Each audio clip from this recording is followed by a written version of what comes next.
Hello, everybody, and welcome to the Spiritual Journey podcast. My name is Nimesh Radia, and I'm your host. I always love starting each episode by saying thank you. I feel so very blessed with this podcast and the people it's reaching. Thank you to everyone that's supported. Thank you to everyone that regularly listens. Thank you to all the messages we receive. It really does lift my soul. So thank you.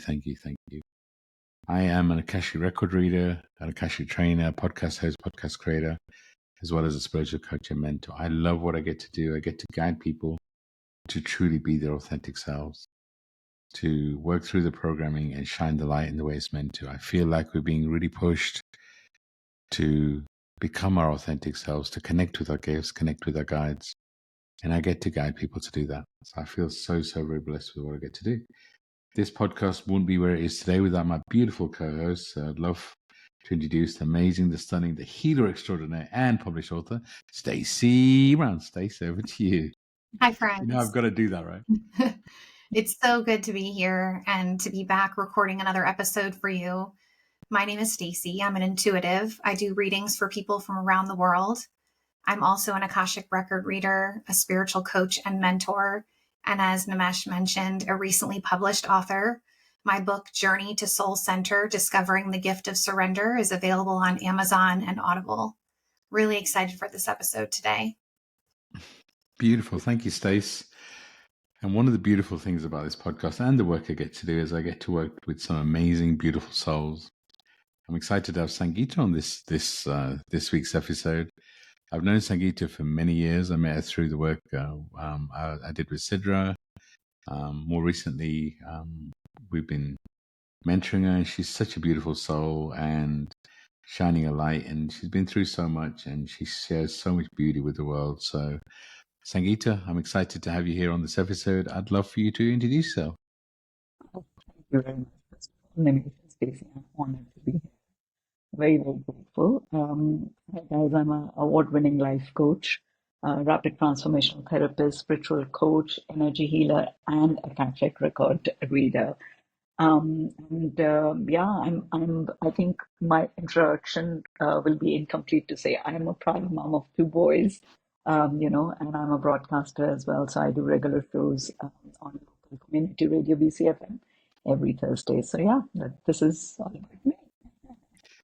Beautiful. Thank you, Sangeeta. And so we were talking about, as regular listeners know, we don't script this episode, any episode. We kind of channel whatever we feel is right. And talking to Sangeeta, she's been through so much.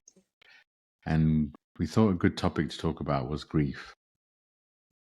But actually, life after grief. We're in February, which is a month of love. And for me, grief plays such an important part of our growth, such an important part of who we become. And, Sangeeta is somebody that inspires me in terms of how far she's come, how she's used the grief. And she's really got through it, and how she's using her experiences to shine a light. And just felt like a really important topic. So Sangeeta, let me ask you first, when I share the topic with your life after grief and finding healing and purpose through it, can you share a little bit about your story and the grief that you've been through and kind of how it served you? My husband was diagnosed with multiple brain tumor in 2020, and it just came as a shock because, we hit COVID, we were all, at home and things like that. And I could see him going through, as an energy healer, I could feel that his life was draining and things like that. But I think most people wouldn't agree. If I go to a doctor and say, well, actually, I'm feeling like his life force is draining and he's not at all active and things like that. And I kept asking him, are you okay? Are you okay? Because I was observing his food habits were changing. He was having a short-term memory loss. And whenever I ask, he said, no, it's like Zoom calls because, with COVID, lots of meetings were happening.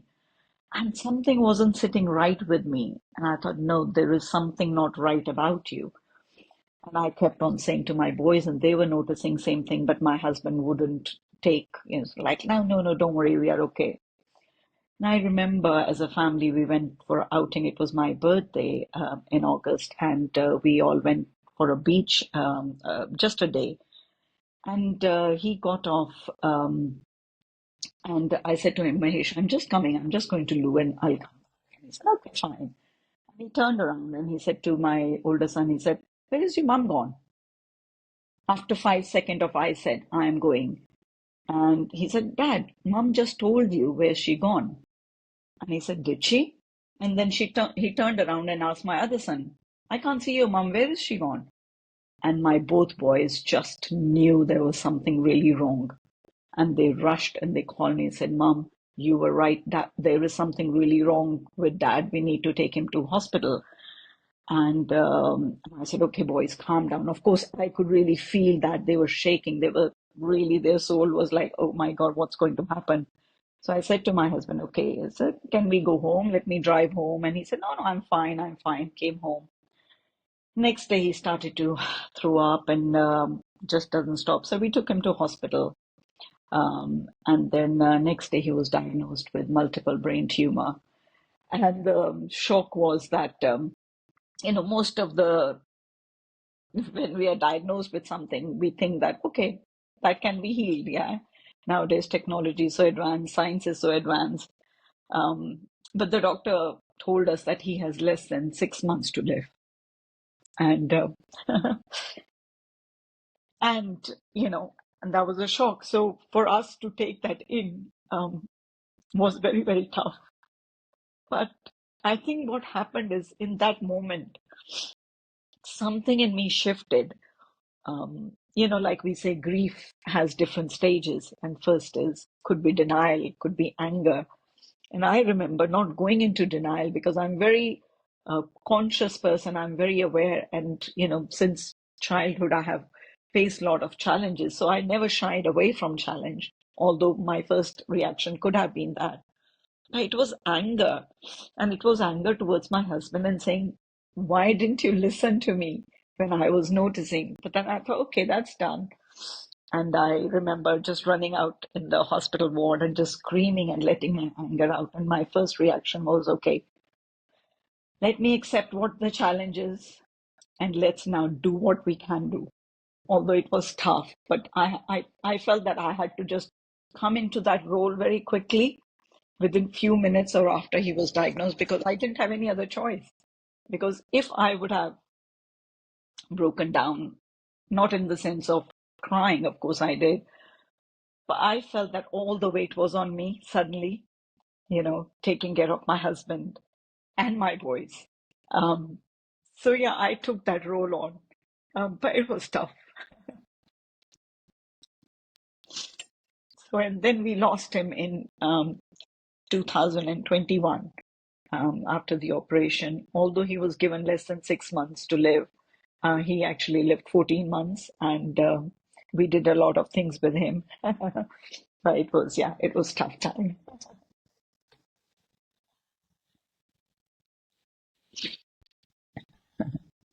Take your time.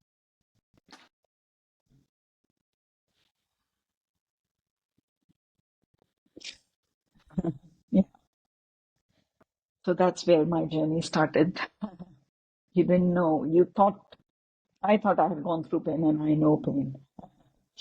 But when that hit me, I was like, no, I didn't know pain until now. It's quite deep. So tell us how did you get through that, and what impact did it have on your spiritual journey? I think how I got through that was very, in terms of very spiritual experience, because before that, I started my spiritual journey in 2009 when I went into depression.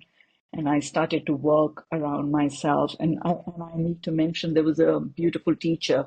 There's a beautiful saying that when the student is ready, the teacher appears. And I remember Satya Shivani I was listening to. She said, when the challenge comes in our way, it feels like a huge stone in front of us. And we start banging our head and try to move that stone and saying, you need to move away from my path so I can go. She said, but what if that is your way? That is not in your way, that the challenge is your way. And that really shifted something in me. And she said, just work on your beliefs. How are you looking at life? Maybe that's where the shift needed. So what I felt, my soul was guiding me to go through this spiritual journey or understanding of soul before I hit this huge challenge. And I remember I met Sidra, in 2013, and I came to her as just to interview her as a broadcaster. And I remember some of my friends and my family were asking, it's like, why are you doing those kind of things? Why are you learning to do Reiki healing? Why are you going for your self-development? You don't need it. Everything is okay. And I said to my friends and my family, I said, you know what? I don't know why I'm going there, but I need to go there. I don't understand why I'm taking that journey or path. I really have this soul calling that it's important for me to do it. And I listened to that. And the day Mahesh diagnosis hit, it all fell into place and saying, okay, my soul knew that I had that challenge before I incarnated. I knew it. And so my soul was preparing me 12 years saying, hey, Sangeeta, you will need all of that knowledge to be that rock for your family, because before that, even if my child had a headache or a cold, I would be like all over the place, go into chaos. How can I help? How can I be mother? Oh my God, what if something goes wrong? And now I'm facing this biggest challenge of my life. And within 5 days, I remember actually, Maher had an operation, fifth day, and I was going out in woods. And I heard this voice saying, Sangeeta, remember who you are. Don't forget you. I was like, oh my God, who am I? Why do I hear that? And then I realized that I created Inner Peace program, and what that voice was, my guide, of course, was talking to me and saying, you need to look after yourself so you can look after everybody else. So in that moment, that whole experience, although it was very visceral, it was very physical, became very spiritual. And I said, okay. So I decided to, I said, okay, 7 o'clock, I have to give Mahesh medication first time. So I said, okay, first half an hour, it should be my time. So I woke up half an hour before. I had to take care of Mahesh, and I had shower, and I started to meditate. And how I got through that difficult time was, I remember my prayer to Divine every single day was like, Divine, you have put me through a path of huge, humongous challenge. I ask you to give me just energy, enough energy for 24 hours so I can get through whatever you're throwing to me, whatever comes my way. I just want 24 hours of energy and stability so I can take care of everything I need to. And every day that became my prayer, my grounding, you can say, that I felt in the midst of, I can imagine myself when there's a storm brewing around it, and I was in the middle of that storm, the eye of the storm, standing there still, holding that space and still be peaceful and saying, okay, I will get through it, because I understood as a soul, I picked up that challenge to have soul growth. And if I have picked up this challenge, that means I will get through it. That means I have the maybe knowledge or strength, but it has to be each day as it comes. I couldn't think far ahead, even 5 days, because I didn't know what is going to happen in 5 days. So I took that each day as it comes, and I said, okay, I have strength for one day. And I think that opened up that huge path for me, because as human beings, we worry so much about the future, and I was always in my head thinking about ahead for children, for our life and planning, and everything came to this halt and saying, whatever you thought, whatever you planned, your life is not going to go that way. Now what?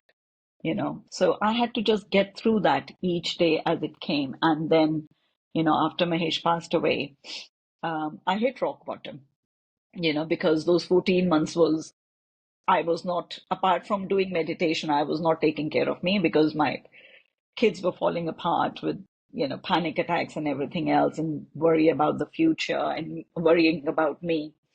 And I remember telling them, I said, but I remember my sons crying and saying, Mom, what will happen to you? What will happen to us? And I said to them, I said, but I don't have answers for you right now, but look into my eyes and just look and know that I will be okay and you will be okay. That's my promise. I don't know how, I don't know what we'll do, but you just need to know that mom will be okay and mom will make sure that you are okay. So I think that led me to that point of when Mahesh passed away. After that, I went into depression for 3 months. And then I thought, you know what, Sangeeta, you have higher purpose. You have gone through this huge experience for something. So let's look out for that. So that's where I started more of my spiritual journey and saying, okay, divine, open up the path, open up the door for me. Where do you want me to be? I'm here. I surrender to you. So that's where it started. Yeah. Wow, powerful story. And, it's really interesting. Everybody has a different opinion on how to handle grief, right? And I would say there's no right or wrong way, but it's always good to remember that we can't control when somebody comes and when somebody leaves onto this planet. But I know for me personally, grief has played such an important part of my spiritual journey. It's I often think, because both mom and dad passed away when I wasn't around. Dad passed away in India, I was in the UK, and I was away when mom passed away, so I wasn't there. And I didn't, the time you had with Mahesh before he passed away, I didn't get that opportunity, and I didn't get an opportunity to say bye to them before. And that made me angry, but I realize now, in some way, I was being protected. Mm-hmm. And, it's just when I think about also Sidra leaving this realm, all three of them has had such a massive impact on my spirituality. I realized when Sidra left this realm that I was playing safe. I was almost waiting for her to, and for those that don't know, Sidra was my mentor, my friend. She passed away in a fire in March 2020. She also worked with Sangeeta, so Sangeeta knows her well. But when she left, I realized I was playing safe. I realized that I was almost waiting for her to lead the way and I'll follow. And her leaving this realm kind of forced me to kind of do what I'm here to do. And each one of them has had a really profound spiritual awakening, impact on my spiritual awakening. Stacey, I'd love to hear from you. How has grief kind of had an impact on your spiritual journey? How has it served you? So it's interesting because I almost lost my son, and it is completely out of the order of things, right? We don't expect as parents to be standing bedside over our child while they fight for their life. And it traumatized me and it changed everything for me. I mean, it made me stop everything that I was doing. All the outside noise stopped, and I became completely consumed with saving my son and being there every step of the way that I possibly could. Thankfully, he survived. But at the time that we were going through it, doctors were preparing us that he was not going to make it. I mean, we were being asked about donating his organs and having really serious conversations about things that I never expected to be discussing about my child. And it played a huge part in my spiritual journey because I had some profound spiritual encounters while in the hospital that led me on a journey to give up my career in the beauty industry and dedicate my life to helping people go through grief and challenges and learn to love themselves. And my whole journey, I feel, was broken wide open because of that experience. And, Sangeeta, I'm sitting here and I'm wondering, a part of this I feel like you need to take us through. What happens when you're given a timeline for how long you have with your partner that you've built a life with? Because we don't think about doing life alone, right? We don't think when we partner up with someone to spend our life with them, we picture doing life with them for a really long time. Take us through, what was it like when you're given that timeline, what do you then do with that time that you know is limited? Well, that's a beautiful question because I remember, how we live. We just assume that we are going to be together for a long time, or you know, and the minute that was given to us, it became that every moment became so precious. Everything we did together became so precious because although he was given less than 6 months, and I remember bringing everything I learned in the spirituality. First, it was a shock. I remember when the consultant was talking to us and saying, we have to do his operation to remove his one of the big tumors. And even after that, if he survives 6 months, he's very lucky. But he might have. And we asked the question, what if we don't go through the operation? And he said, then he got weeks. And it just shocks you really to the core. And I remember how, it's like you don't want to believe those words. And I remember just crying and running out of the room because I didn't want to even have that conversation or hear those words. But I think what it did was that it made every moment very precious. And I remember after his operation, when he came home, we were just having the chats that we never had. But I was making sure that we still had laughter. I reminded him every single day how he was a brilliant dad and how he did as a husband, how he supported me, how he loved me. So I wanted him to have all that love that I would have given him in 30 years down the line. I wanted him to experience that. But it was the hardest thing to hear that. But in one sense, I think it just you go through life and think, yeah, yeah, I'm going to work and I'll come back and I'll spend an hour with my family and that's enough because I'm too tired. But in that moment, no, it wasn't that. It was everything was about him and my children and us, four of us sitting together, doing things together.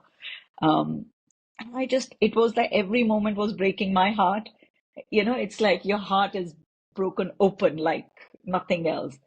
And I remember crying one day very much, and I said to God, it's like, I have gone through many challenges, Divine. Why this?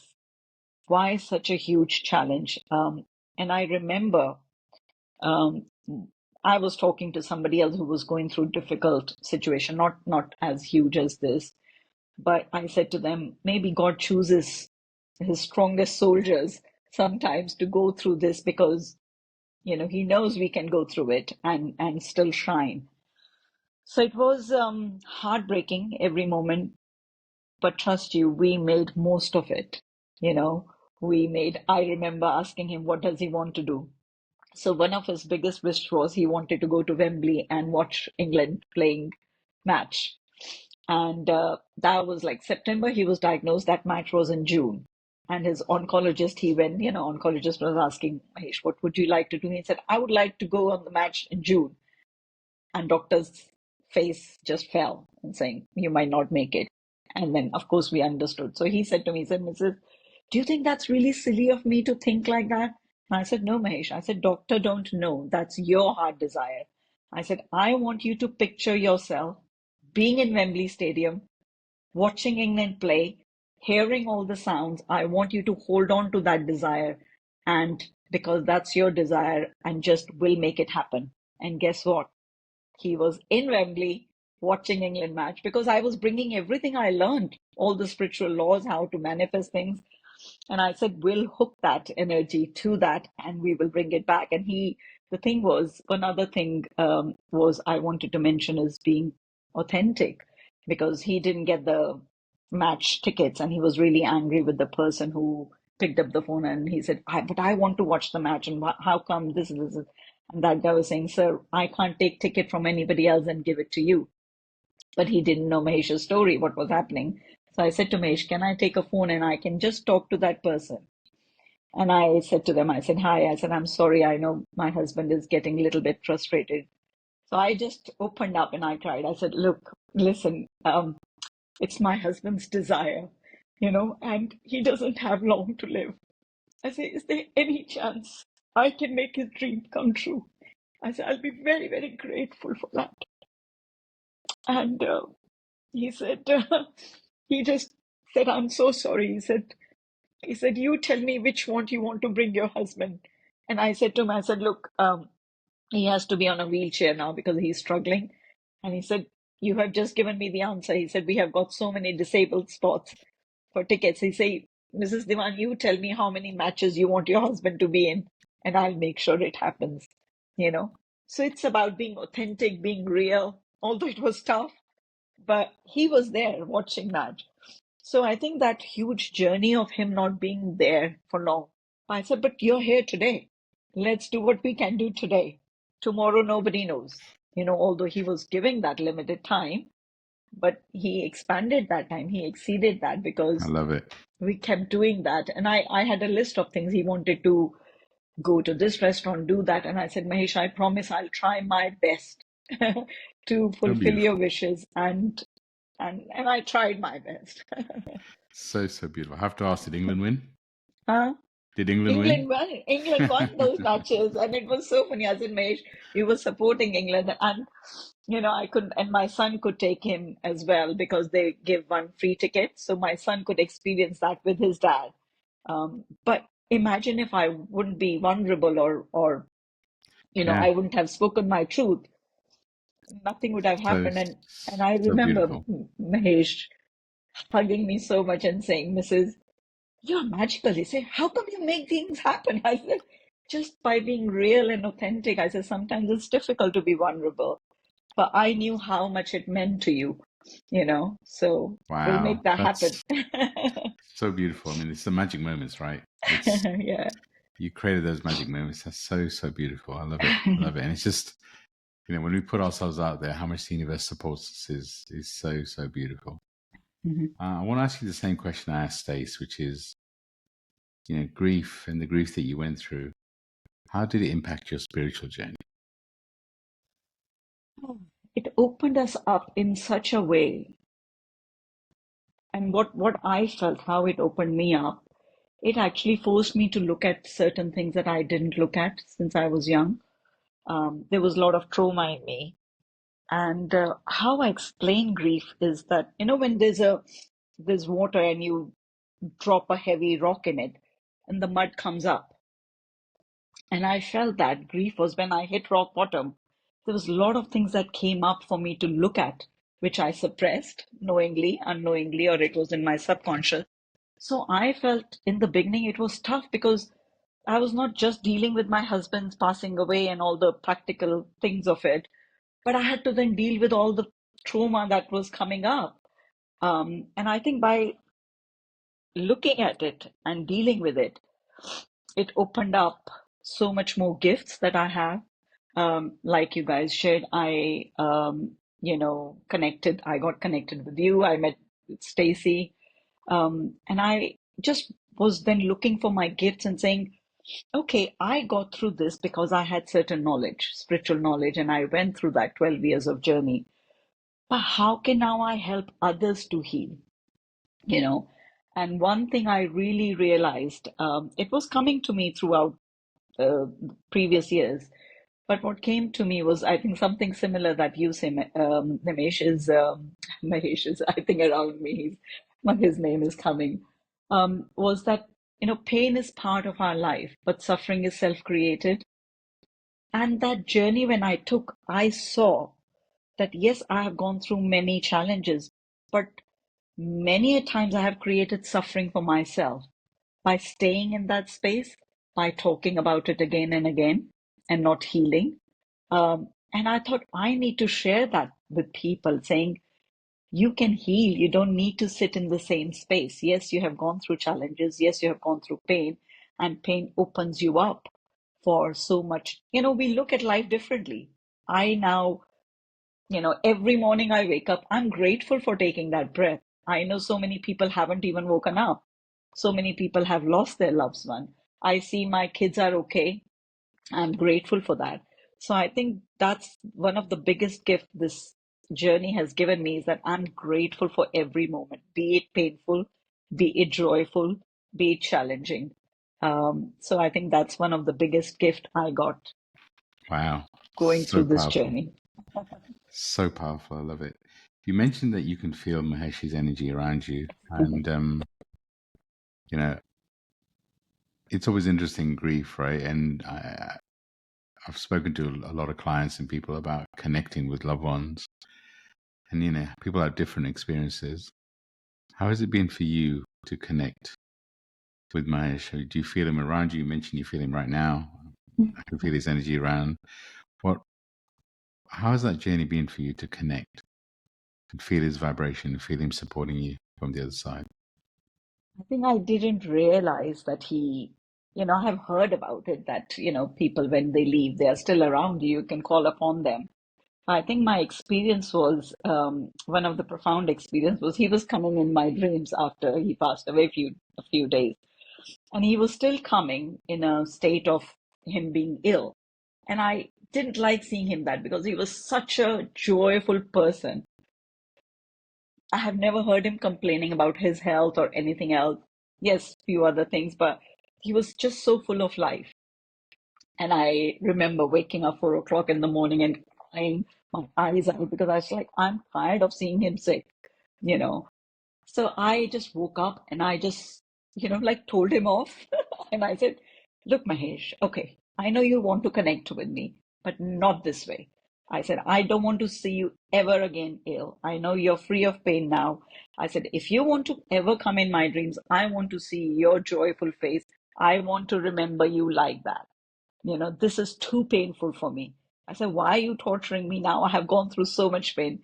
And it's like, I felt like he was just sitting in front of me and I'm telling him.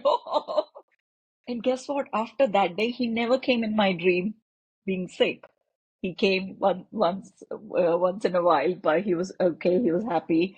And then I feel his energy around me sometimes when I'm going through a lot of pain and I'm crying. I feel like he's still hugging me. Like I'm feeling now my right side is like going very cold, and I feel that we say the right side is a masculine side, and when we get married, the man sits on the right side. So I'm feeling his energy now as well. So he supports me. And I think that was very profound. I was like, oh, he does listen to me. I can still talk to him. That's so I don't beautiful. know how he received it, but I told him off. But he clearly received it, right? He clearly received the message. So, and it is interesting navigating the journey of connecting with our loved ones when they've left this realm. And I would encourage anyone that's listening to try, right? Feel the vibration. One thing I learned, that sometimes the vibration of the people that pass is different on the other side. Then, so again, be open to that vibration being different, and just have a conversation and trust that whatever you feel is their response. For me, it's been super healing, so I would highly recommend it. The other question I had actually for both of you was, soul contracts. Grief has such an impact on our spiritual journey. I've already mentioned that, but I'm always curious about the soul contracts that we had with loved ones when they cause us grief.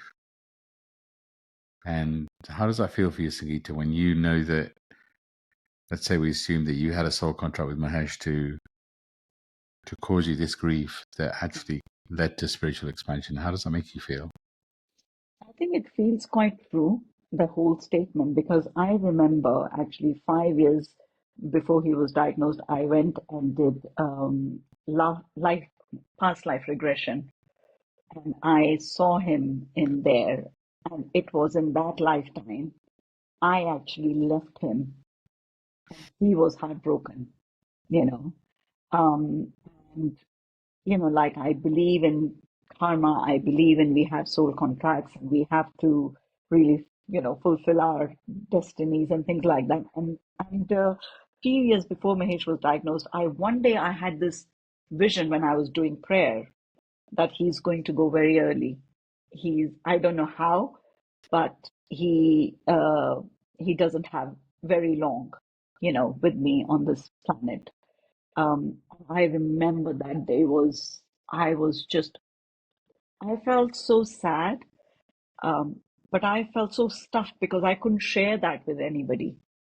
And I was thinking, why should I talk about that? What if it's not true? You know? And I was questioning Divine, why have you given me that vision? Because I was very, very painful. And I remember crying in my shower, and the whole day when kids were away and he was away, I was thinking, who can I speak with? Why was I given that? I thought God was punishing me, just giving me that vision, but I realized no, he was preparing me for that, you know. And then after a couple of days, and I thought, okay, let's forget about it, Sangeeta. Maybe it's not true. Maybe you're thinking too much about it. But the minute he was diagnosed, that past life regression just came to me, and I think there was a sense of, oh, I knew that was coming. I was not prepared for it, but somewhere I knew. So now what At can a I soul do? level. Yeah, at a Yeah, soul at level. soul level, I knew. So at soul level, I went into this calmness. And I think people around me found it very, very strange that everybody else was panicking a lot. What will happen to him? Where should we take him? Where to do all of that question? And I said to my family, they were in India and they were feeling really helpless. They wanted to be here. They wanted to help. And I said to them, I said, you know what? I said, all that noise needs to go because I know what is happening right now is okay. We are finding the right doctors. The help is okay. And I said, I just need that peace in my mind so I can get through each day in a way that is beneficial for Mahesh, for me, and for boys. I said, I cannot hear. And if I need you, if I need to ask, then I'll come to you. So that was profound shift in my personality because before that, I was always looking for people to rely on, codependent, or asking for people to jump in to help. In that moment, I went, I know I can do this, and I'm going to do this on my own, and it will be okay. Um, Love it.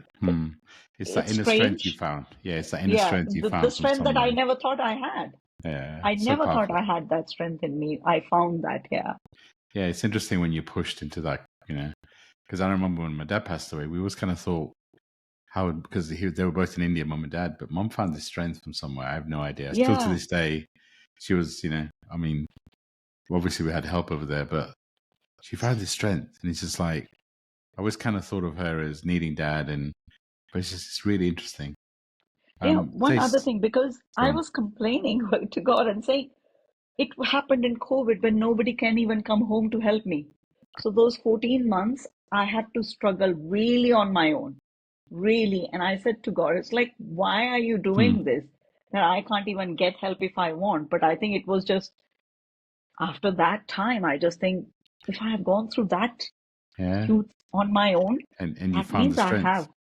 I Yeah. have the strength to go And, through it. and Yeah. and the comic release is interesting, right? I mean, the experience in the past life and the pain that you caused and the karma you had to release and the strength you found. It's when you start looking at the journey and kind of looking at it from the outside and not getting, you start to understand the dots. Yeah. So beautiful.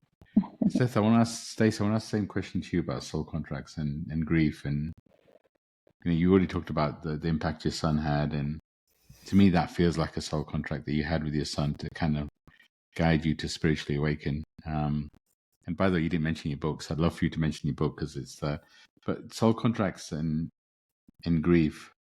Do you feel the connection? Do you feel that you had a soul contract with your son to be part of your spiritual awakening?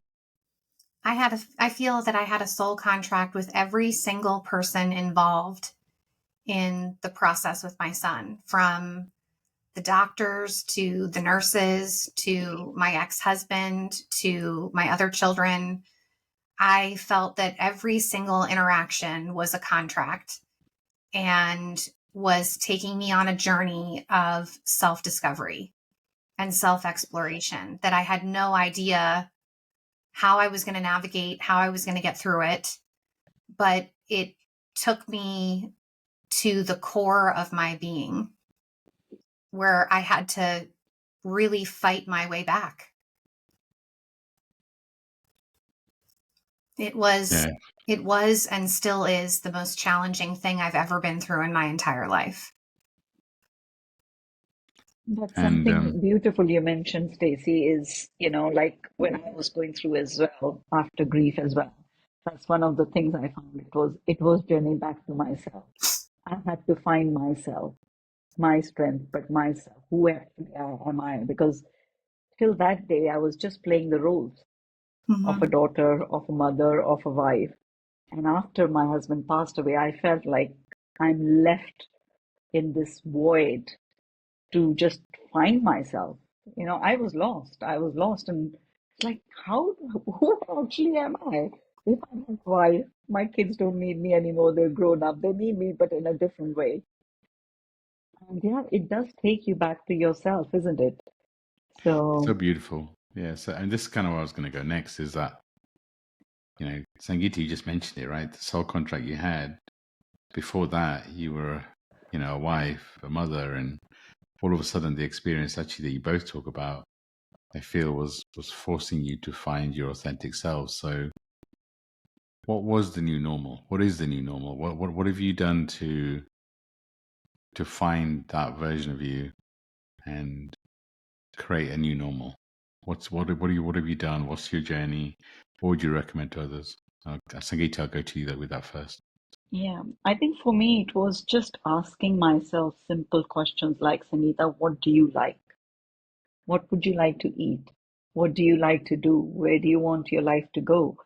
Just, I have never stopped and asked those questions. So, after that, after I found myself a little back after depression and things like that, I went and did a course. I became a hypnotherapist because I was thinking, yes, I can either go and let my life be wasted, go into depression and say, okay, my life is over. Nobody needs me. Nobody wants me, kind of thing.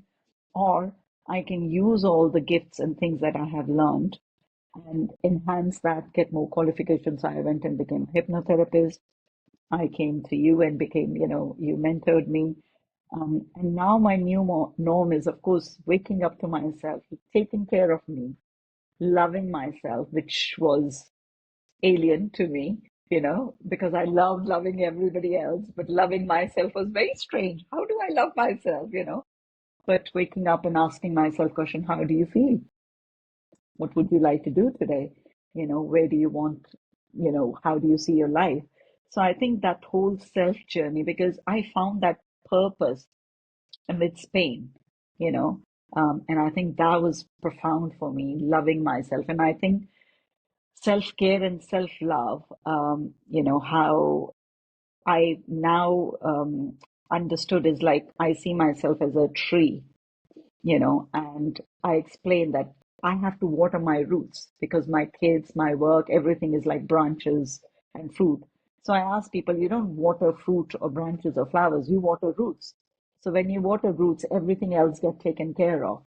So my new routine is I wake up, I take care of me, I do prayer, I do meditation, I cook something really lovely for me. And then I say, okay, now how can I contribute whatever I learned and how I can guide others and heal others? That's the journey I'm on. And I help, I love helping and guiding others now. Yeah. Beautiful, beautiful. And Stace, the same question to you. What was your new normal like? What was your, how did you cope with the grief, and what advice would you have for others? I mean, it was definitely and still is a process. My son lived, but he's a completely different person now than he was before the crash. So it's been getting to know him and getting to know myself. I'm not the same person that I was before I went through this, not even close. And it's been uncovering layers. I don't know that there's a destination that you reach where the grief is gone completely, because it's left an imprint on you. So it's still there, right? It's just being processed a little bit differently now than what it was. But I agree with Sangeeta.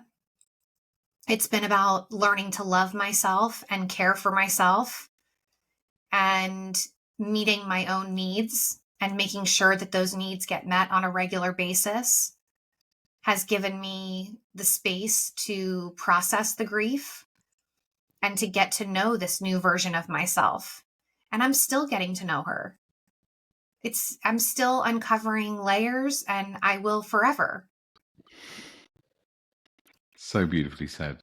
And that's the beauty of this journey is everybody has advice on how to deal with grief, right? And it's a very personal journey. There's no right or wrong. You know, time is a great healer for sure, but I don't know if you truly get over a loss. I mean, Yeah. my dad passed away 30 years ago. I still remember him every day. Yeah. And it's just, and Sangeeta, I'm sure we talk about it often. Mahesh is around you, you feel his energy. It's not, so I don't feel like it's, as you both said, I don't feel like it's about getting over it. It's about processing it and understanding the impact it's having on you and being honest with yourself about how you feel. And, but for me, it is a soul contract, right? I often wonder what my life would be like if mom, dad, Sidra was still in my world, right? I mean, I lost both my parents. They're both relatively young. I wonder often what would my life, but I also know they weren't meant to be, right? And it's that acceptance and this journey. And, Sangeeta, I feel like you found us at the perfect time. I feel so blessed with the work that we've done and, kind of guiding you to truly shine your light. I'd love for you to talk a little bit more about this version of you, what you've been through, the work that we've done together and how you feel right now. I think I feel one thing I agree with both of you. Grief is like it's a journey. It's not a destination every day. Healing comes in waves, and love doesn't end. It just changes. The way we feel love for that person or like for ourselves. But what I'm feeling right now, Nimesh, is I'm feeling very loved, very supported by the universe, by my guides, by you guys, both of you. And I think the work we have done together was not easy for me, because I was so used to telling the old story. And what you guided me is about looking at life from a new lens, new way of looking at things, and how me working on myself, me being my authentic version, just even that presence, that vibration can heal others or shift others' perspective. And what I realized, which I was not good at, is I used to jump in with people when I see them in pain. And one thing you kept saying, Nilesh, to me is like, it's not my job to take their pain away because my pain has become my biggest teacher. And so their pain will do. So I see life differently. But that doesn't mean I don't go into that space. I still go there from time to time. But what I now know is I have tools to get out of it. I honor myself when I am having those moments. Sometimes it stays, but I know that just by feeling them, feeling my pain, feeling any challenge or anything that comes through it, that heals. I know one of the Sidra's biggest thing was she used to say, feel it to heal it. And at times we don't want to feel it because it's uncomfortable. So I think I have become much more braver in saying, I always was good at feeling it, but what I was not, what I am getting better at is in saying, okay, you felt it, Sangeeta. Now what? Let's come out. Let's come out because the world needs you. Maybe other people need you. You can guide them through this process of grief. As we said, it's everybody else's individual process. I would love to guide people through it and, support them through it and saying, it's okay. You will be okay. And one of the good things, I think what I want to share with people is, just take grief as a teacher and acknowledge what you're going through it and know that you will be okay. And I remember Siddha telling us okay means observing kindness. So being kind to yourself when you're going through tough time, when you think you cannot get out of bed, because I recently had that episode where I thought, oh God, I don't think I can do any work. And I was kind to myself. Before, I would have judged myself and saying, get on with this and that. Now I'm kind to myself. And I think healing happen in those moments when we are loving and caring and being kind to ourselves. So yeah, I love being where I am and looking forward to, moving forward in I love life it. and supporting other people. I love it. I love it. And actually, you made a really important point. Pain is inevitable, suffering is optional. So sometimes we try and stop people feeling the pain. And I passionately believe we're not here to stop other people's pain, because we grow through that pain, Yeah. but we are here to stop people's suffering. So, but Sangeeta, I'm so proud of you. So proud for the work that you've done, the work we've done together. Thank Stace, how do you feel about the work we've done with Sangeeta and the journey that we've taken her on?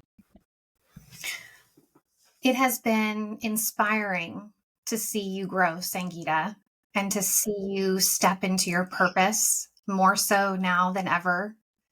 I feel like your light is shining so much brighter, and it has been such a joy to hold your hand through this process and watch you flourish. I feel honored. I feel honored to get to witness what we have with you. That's very special. Yeah. I am so blessed. And I think, like Nimesh was saying, it was just the right time, right time. And our soul knows it. It's just Yeah, sometimes when the opportunities are knocking at our door, we can either say yes or we can pass that opportunity. So I think I was brave enough to say yes at that time, although I was not in a great space, but yeah. I am And now. and as you said, part of what we did was we made you feel uncomfortable to truly kind of fall in love with you. And Sangeeta, you went deep. You did the work. You truly kind of dealt, and it's always a work in progress, right? Let's be honest. There's still stuff to Absolutely. process, and there's still stuff to get through. There always is, right? The healing is a lifetime. But I have to ask you, in February being the month of love, and everything you've been through, you lost a loved one, and how open are you to receiving love in whatever form that may come? How's your experience opened you up to truly feel the love around you and inside you? I think I'm very open for love. And Divine has been very kind. So I'm open for receiving love. But I think right now I'm um, so much in love with who I am and who I'm becoming. Like you said, work is never done. Um, but I'm open for love and love in every aspect, love for friends, love for children, love for work. I love singing and dancing, and that's one way I shift my vibrations and saying, okay, let's do that, more of that. The days if I'm down, I say, Sangeeta, what do you love? Okay, let's do that.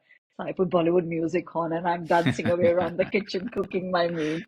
No, I think I'm tempted to get you to sing some Bollywood, but I won't. We'll save that for another episode. we'll do another episode of that. No, but I think love in every form I'm open to receive.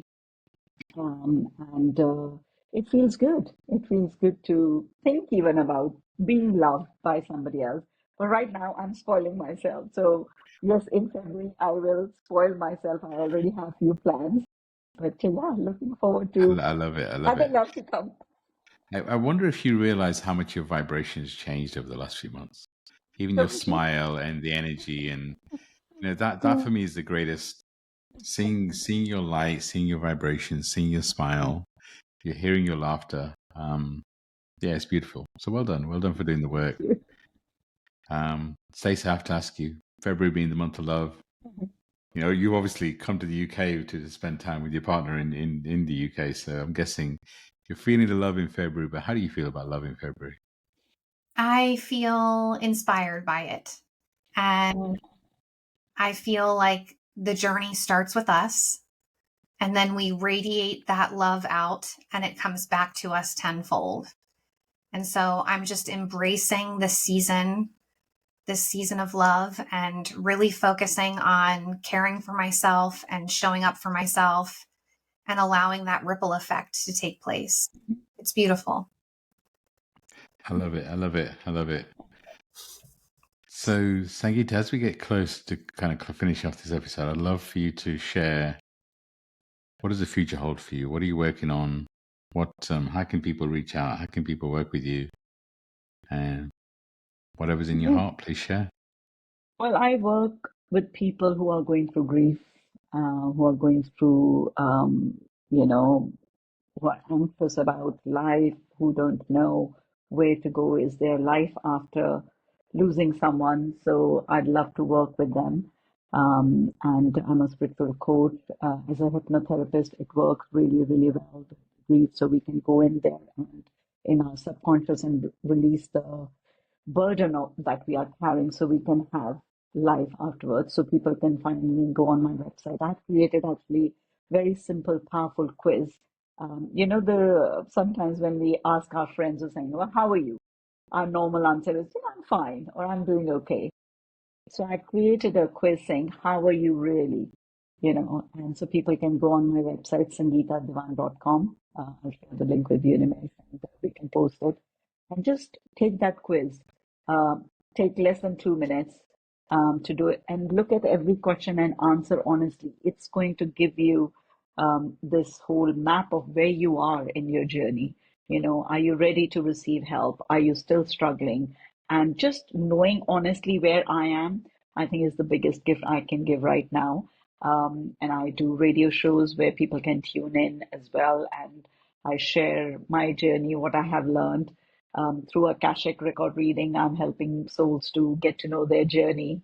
So as a hypnotherapist, energy healer, Akashic record reader, I'm just inviting all the souls who are struggling to go through grief and not just losing loved ones. Sometimes we lose marriages, we lose, our health. So any kind of bereavement, do get in touch with me. I'd love to take you on a journey, love to mentor you. So yeah, that's where I am right now. And hopefully I'll be creating lots more things, but that's where I am right now. So beautiful, and thank you for. I will include all of that in my show notes, and if something Sangeeta said resonates with you, please do reach out and follow her on her socials and the rest of it. And as we close, I want to ask both of you the same question, and that is, as we're in the month of love, what would your advice be to anyone that's maybe not feeling the love inside and around them? Any final bits of advice you have? Stacey, I'll go to you first, and Sangeeta. What would be your advice be, Stacey? And any general prompts too, of course. I would say my advice is it starts with you. If you're in a space where you're longing for love, you really need to turn inward and focus on you. And when you do that, you're creating that vibration, that space within yourself to then be open to bringing someone else into your life. But I think that it absolutely has to start with the journey of self-love.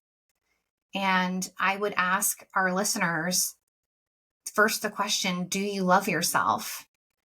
And the second question would be, what is one step you can take today towards making yourself a priority and making self-love a priority? What is that one step you can take today? Beautiful. Thank you. And Sangeeta, same question to you. What's any final bits of advice and any general prompts that are in your heart? I think love for me is, first of all, the journey starts understanding what love is. What does love mean to you? Because it can mean different things to different people. So I would really ask people to write down, what is love to you? What does it mean to you? How does it feel to be loved? Because sometimes we want love, but we don't know how to be loved by others, and how open you are for sharing that with your loved ones and saying, hey, this is the way I would like to be loved. And I think that's what I found in my journey when I was journaling and thinking, how actually do I like to be loved? Because somebody can say they love me, but are they showing up? Is their action speaks, I always say action speaks louder than words. So I think just going within yourself and saying how much you love, of course, I 100% agree with Stacey, it starts with self. How much you love yourself, how much you take care of yourself. And especially, I think being a mother or a woman, sometimes we put ourselves last. And I say when we put ourselves last, everybody else is reflect back and they're going to put you last. So start putting yourself first, taking care of you, and just ask yourself, what does love mean to you? And how open you are to receive. Wow, so beautifully said by both of you. And it's just, for me, this episode has really been thought-provoking. I've loved the conversation. And, you both talked about self-care and self-love and the importance of having an honest conversation with yourself. And realization through this time, it can be lonely too, right? So whatever you're going through, Sangeeta said it earlier, whatever you're going through, The universe is never going to give you anything you can't handle. So it's a phase. You will get through this. And in some way, you are being expanded. And having that honest conversation with yourself is really a really good start. But also doing something that lifts your soul. I mean, I have to be honest here today. I kind of started in a funky energy, and having a conversation with you two has really helped me. So have a conversation with a loved one. Have a reach out to somebody maybe you haven't connected with in a while, and just connection is such an important time. You know, we think about love in a way that we want love externally. We want to find a partner, but love is all around us, right? So take time to feel the love inside you. Take time to feel the love from the universe. Take time to connect with a loved one and have a conversation, but also take time to connect with those loved ones that are no longer on this realm. Feel their energies, feel their vibration, feel their support. Because sometimes, and I know I did this, you block yourself up from feeling the love from loved ones gone because you're still in grief. But I know what helped me, and that's to start to have that conversation, start to have that open dialogue, start to feel the loved ones around me. It's a powerful thing to do.